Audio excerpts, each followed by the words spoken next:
But when director Tex Avery stepped in, his magic touch catapulted Bugs to stardom. With Avery's direction, Bugs became tougher, wittier, and was given 3 magic words which would become his trademark. What's up, Doc?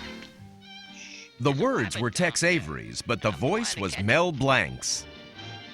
Known as the man of 1,000 voices, Mel was responsible for capturing the irrepressible spirit of Bugs Bunny. What's up, Doc? What's up, Doc? What's up, Doc? What's up, Doc? What's up, Duck? What's up, Croc? What's up, Beaver Puss?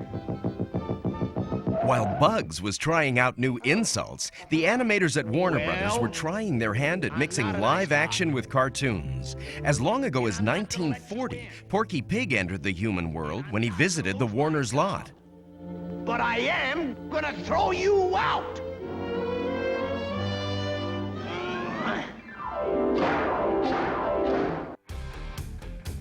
The animators of the 1940s would be amazed by the technical marvels of today's Space Jam. We're making 2 very big movies side by side, a very big live-action comedy, you know, starring the greatest basketball players in the world, and we're making this great, hopefully, animated film. And then once the 2 are together, finished, then we have to put them together into some kind of meaningful way. What sets Space Jam apart from any other film ever produced is its use of high-tech computer animation, an advanced technology that combines live actors with cartoon characters. In this case, we have live actors working in a toon world, toons working in a live world, all of them working in a computer graphic world.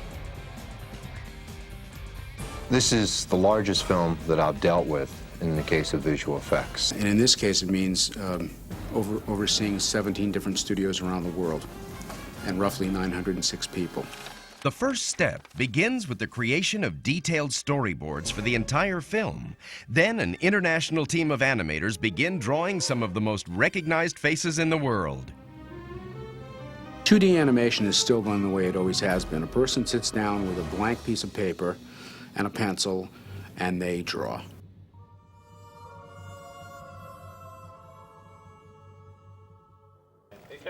The next step involves live filming with Jordan and other actors working on a giant green stage with a process called motion tracking. Other actors dressed in green act as the cartoon characters for reference and will be replaced later. What we had to do was create a green screen that had reference points on them, and these were red balls where we knew the distance of them from each other and how they related to where Michael's position was and where the camera was. What we tried to do with Michael was to place him in an environment that we could then track his movements and put that into a virtual environment in post-production. So what we could do then is to shoot very freely and let Michael be spontaneous in the way that he played his game. If Bugs Bunny and Michael Jordan shake hands, they are really shaking hands, even though Michael Jordan really is either shaking the air or shaking some piece of green. Deal. To help the production staff, animators on set take photographs of Michael in action and immediately draw in the characters to give a perspective for the scenes. You do a scene and then you turn around and there's a storyboard with you and Bugs and, you know. 12 million more to go. Next, the backgrounds, animation, and live action are scanned into a computer, resulting in a pencil line animation. The computer offers technological advances never utilized in a feature film before.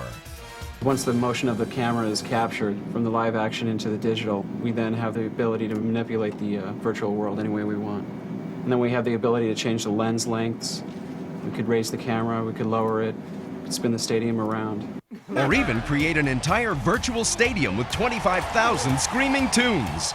Michael Jordan!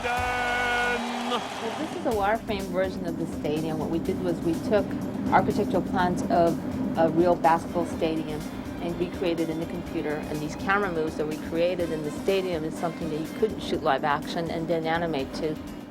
At this point, the animators have to match the cartoon characters with the newly input movements. So then we had to kind of choreograph the monsters around Michael and working with Michael to make it feel like they're playing a basketball game. The film also utilizes a cybercam, a camera that shoots 3D images of the actors